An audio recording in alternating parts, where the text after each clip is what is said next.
Ini ternyata menjadi pabrik ban nomor 1 di Pakistan.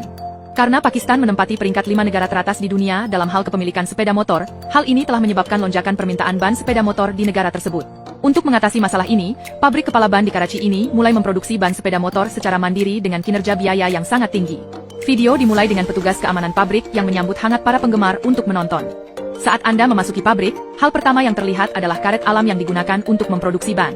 Untuk memudahkan pemrosesan selanjutnya, pekerja akan menggunakan mesin pres hidrolik untuk membelah dan memotong karet menjadi beberapa bagian. Karet pada tahap ini mungkin tampak tidak berbeda dengan roti, tetapi sebenarnya tidak dapat dimakan.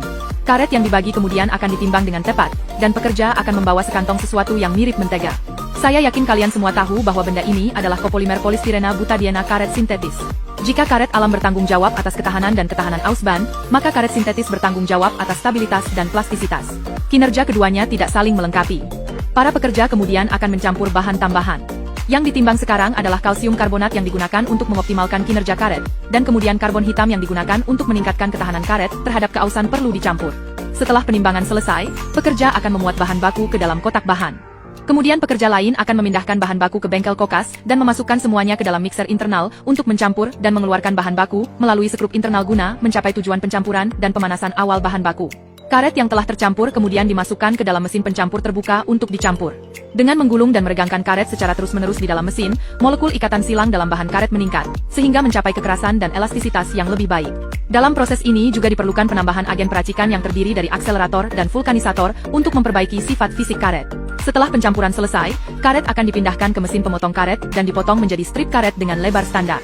Kemudian strip karet yang sudah dipotong akan dilewatkan melalui kolam pendingin oleh pekerja. Setelah melewati kolam pendingin, strip karet juga akan dilapisi dengan lapisan bedak talek secara merata, yang tidak hanya dapat mencegah adhesi selama pencampuran karet, tetapi juga meningkatkan ketahanan karet terhadap panas. Selanjutnya, potongan karet yang telah diproses akan masuk ke bengkel produksi dan dimasukkan ke dalam ekstruder karet oleh para pekerja. Setelah sekrup ekstruder diberi tekanan dan laras dipanaskan, potongan karet yang melewati kepala cetakan akan berubah menjadi lapisan tipis dengan bentuk tertentu, yang merupakan bahan yang digunakan untuk membuat tapak ban. Untuk membedakan bahan ban dengan spesifikasi berbeda, dua garis penanda berwarna berbeda kemudian dicat pada film. Film tersebut kemudian akan melewati kolam pendingin yang panjang ini untuk pendinginan cepat, lalu dipotong menjadi panjang standar oleh mesin pemotong otomatis. Film tersebut kemudian akan dipindahkan ke stasiun penerima material melalui sabuk konveyor, menunggu langkah pemrosesan berikutnya.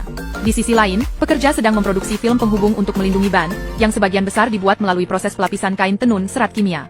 Untuk memudahkan produksi selanjutnya, film yang disambung akan otomatis dipotong pada sudut tertentu. Para pekerja meletakkannya di atas kain putih untuk digulung. Selanjutnya, film yang diproduksi akan dikirim ke bengkel cetak. Di sini, pekerja akan menempelkan lapisan paling dalam gulungan film penghubung ban pada mesin laminasi ban, lalu menempelkan dua lapisan film lagi untuk meningkatkan kekuatan ban secara keseluruhan. Selanjutnya manik yang terbuat dari kawat baja perlu dimasukkan, barulah tapak ban dapat dipasang. Lalu gunakan roller untuk meratakannya dengan hati-hati. Ban ditempatkan di dalam tread puncher untuk pelubangan cepat. Hal ini untuk memudahkan pembuangan gas internal selama vulkanisasi tapak guna menghindari delaminasi selama penggunaan ban selanjutnya. Kemudian ban perlu ditempatkan di mesin cetak, dibentuk oleh cincin baja berdiameter variabel, dan kemudian cetakan kantung udara ditempatkan di dalam, dan kemudian dapat ditempatkan di vulkanisator suhu tinggi. Dengan cara ini, polimer karet dapat membentuk jaringan melalui ikatan silang, sehingga sangat meningkatkan kinerja ban. Setelah vulkanisasi selesai, pekerja akan mengeluarkan cetakan kantung udara di dalam ban, lalu melakukan pemeriksaan tampilan dan uji otomatisasi mesin secara saksama. Jika tidak ada masalah, cetakan tersebut perlu dikemas dengan hati-hati menggunakan plastik film. Kemudian, cetakan akan dialirkan ke berbagai saluran untuk dijual.